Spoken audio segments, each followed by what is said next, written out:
The Investing with Prince show, folks. Today I have a very special guest. His name is Vance Wampler. Vance Wampler is the owner of Real Estate Reformation, as you can see on his shirt.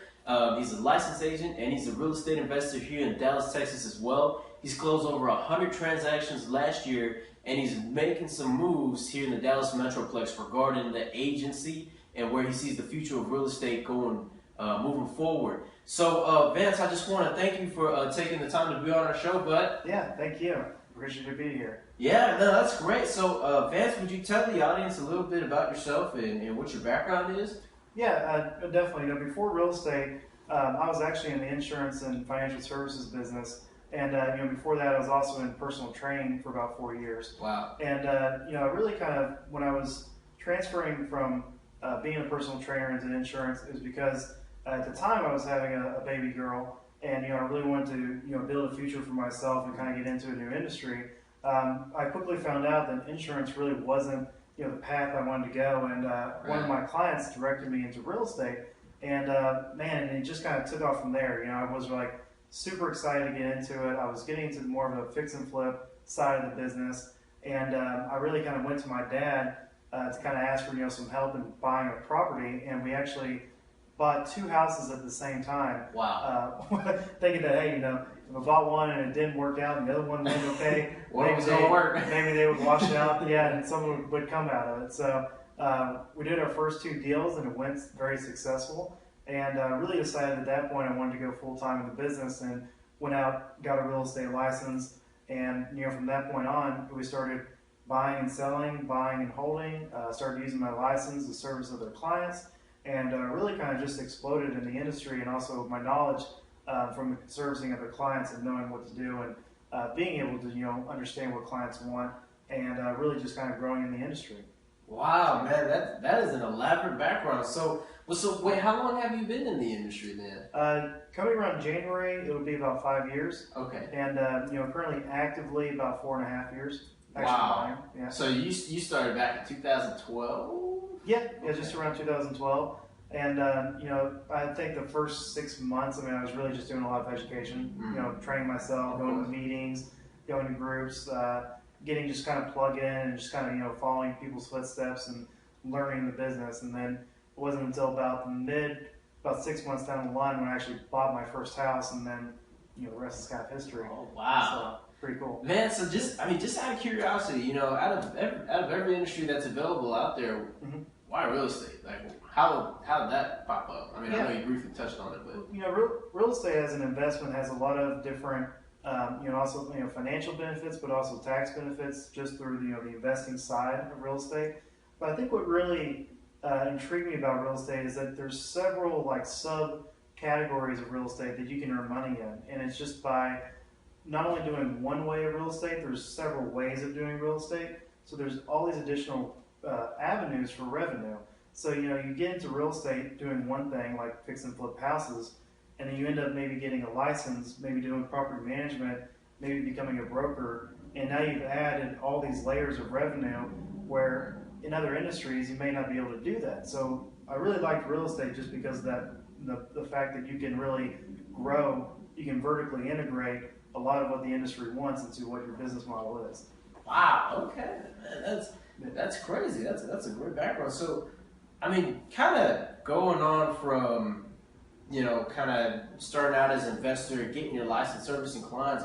A lot of people, what do you do now? What are you currently working on now? Well, we this year is when actually I officially became a broker. Not too long ago, and we've really been working on building our brokerage and building the model for what we see as the success of most agents that they want, and the kind of support and training that a brokerage needs to help them be successful.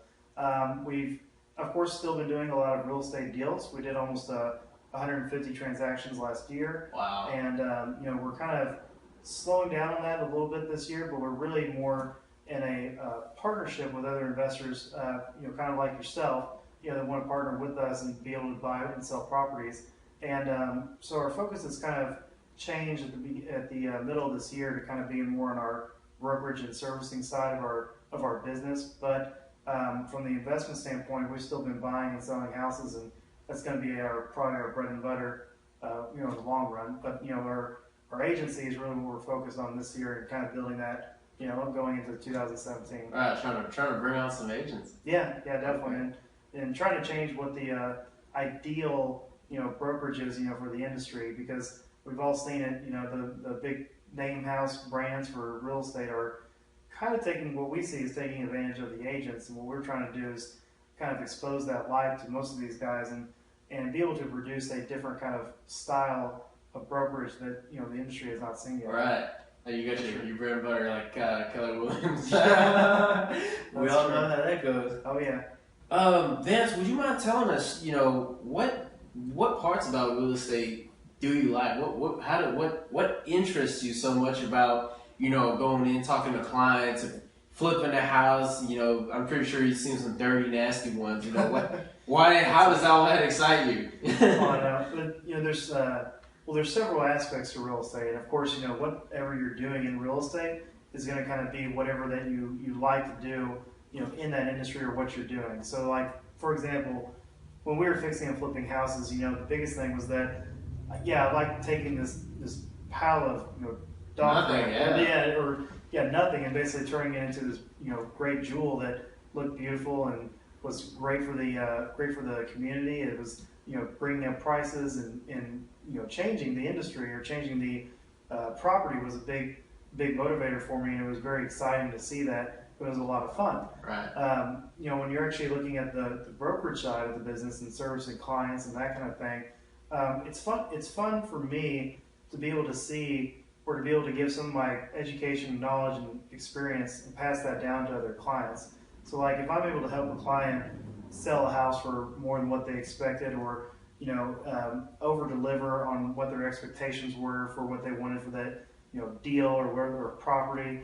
I like doing that. I like seeing that I can pass some of my education experience to other clients, and they'll be able to financially benefit from that. Right. And I think overall, though, one of the biggest things I like about real estate, or that I've enjoyed, is just relationships. Building other relationships, not only with just other agents, investors, but just with people in general. Being able to work with other people that are business savvy or business knowledgeable, or marketing savvy, or a super experienced real estate agent.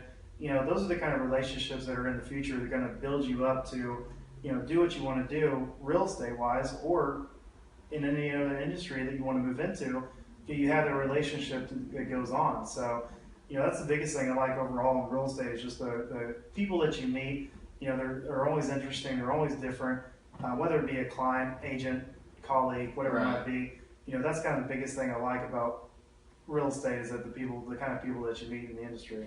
And of course the crazy people too. Yeah, those always make for good stories. That's what I was going to kind of go into. You got any crazy stories of people that you met? I mean, you've done 150 transactions. I'm pretty sure you got something. Oh man, yeah. I've got oh my gosh, I went on a listing appointment once, and this lady was, nice, sweet lady, but my goodness, was she a religious saint? She had crosses in her house everywhere. And I'm not talking it's like exorcist type stuff, huh? Well, yeah, and I'm not talking about crosses on the wall. I'm talking about a big, wooded cross that was sticking through the ceiling and nailed to the floor. And 10 of them inside of a bedroom. And then probably the creepiest, gospel TV show playing as loud as you can hear it throughout the whole house. It freaked me out. You walk in there and you just get a weird, crazy vibe. And that kind of house, or one of these hoarder houses, that kind of stuff is what shocks you. And it's oh my gosh, this is way out of the norm. I've never seen this in my life. You need to get out of here. Yeah, you probably never think about it or experience it. But in real estate, you see quite a bit of crazy episodes or crazy people. So you just gotta be aware for it. I'm pretty sure. That kind of spinning off of that, what are some things that you dislike about the industry? Yeah, there's a few things. In real estate in general, or just the industry in general, you've always got those bad apples, or of course those agents, investors, clients that are either not going to be able to work with you, or they're going to be difficult to work with, or they're just their intentions are not sincere, or they're going to be trying to take advantage of you. And that's what I think when we saw when I saw in the industry as far as the brokerage, what other brokerages are doing to their agents, the amount that they're charging them for what they're actually receiving, and the way that that's told to them, it's kind of like brainwashing. I mean, they tell them that, hey, you're going to get this and you're going to get that, and it's only going to be this low monthly cost or this low percentage of what you're what you're going to be paying. And if you look at it from an annual perspective, you look at, you just paid your brokerage $30,000, and what did you actually get for that $30,000? And I think that's where we saw really an opportunity to really, not only bring light to that, but also kind of change the industry and move it in a different direction where brokerages can understand that you don't have to charge them these large amounts of percentages to be able to get a experienced, supported agent.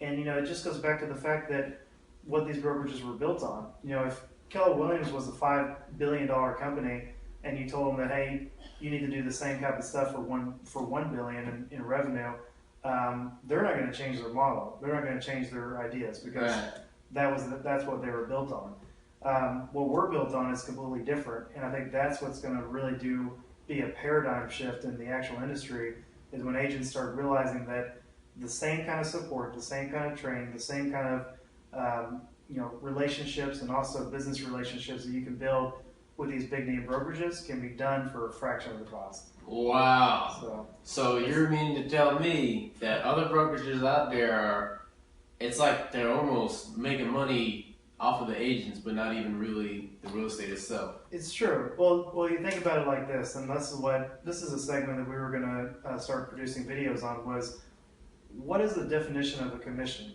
Because when you look at what a commission is and what is actually commissionable, which means why would you actually receive this commission? It's based upon that actual transaction or the involvement in that transaction. So when you look at the other brokerages and you say, well, they're taking 10, 20, 30% of the commission, well, was that brokerage actually involved in that transaction? Were they actually involved in working that deal or finding that lead or putting you in front of that client? Right. Were they the ones that actually, did the transaction or helped you through the deal? Or was this something that you've already marketed, you've already met with, you already negotiated the terms, you've already done yourself? Why should the brokerage be receiving a part of your commission when they're not actually commissionable because they weren't involved with the? They're just sitting there. Yeah, they're just sitting there wanting to collect a check. Right. And I think that's where I think I saw some frustration, and I see other agents in frustration because, of course people want training, they want education, they want that support from their brokerage, but it's tough to be able to see that and get that whenever the brokerage's foundation was based or was built upon having a percent of commission to be able to pay for the training and support, because in the agent's minds, they think that's what it costs to get that kind of training and support. Right. When in actuality, really a lot of the training and support is vendor related. It's free promotions for other clients or vendors. It's stuff that these brokerages aren't actually paying for, because I know, because the vendors that we bring in to train our agents, we don't pay them to do it. It doesn't cost the brokerage anything. It's good. It's a win-win situation. The vendors get to train the agents on what they're good at, and the vendors get exposure to the agents for whenever the agents have to use their services to close a deal or do a deal. Right. So when you look at that, you think about, wow, the brokerage kind of threw the curtain up, or kept the curtain down really, and said, hey, you're paying us these part of commissions because that's how we're training and supporting you, but in actuality, it's not costing the brokerage anything. So why are you paying for it? And how much are you paying to actually get what you need?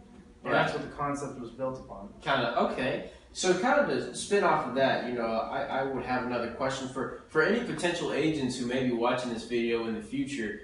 What are some selling points of what I know that you said you're trying to make a shift in the industry, but what would entice a potential agent to come to the brokerage, come on board and join your team? Well, yeah, there's a few big key items. Of course, our brokerage model is very cheap. I mean, we only charge $200 a month. We cover their E&O. It's 100% commission. And of course, any other board dues, MLS dues, marketing, that kind of stuff is all based upon the agent. So there's a lot of savings that the agent gets whenever they come on board.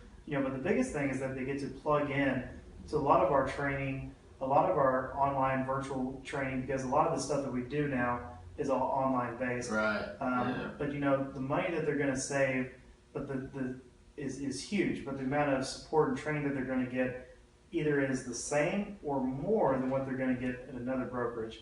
And so what we've done is we've set that up initially as a membership style. So it's more of a membership-based brokerage. We're not charging traditional fees or discount fees.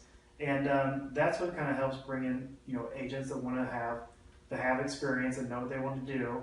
And for the agents who want to come on board that are brand new, we do have trainers, we do have mentors that help you through that transaction or whatever you need, but you pay them on a per service basis instead of every deal that you have to sell or lease, you're paying out a portion of it.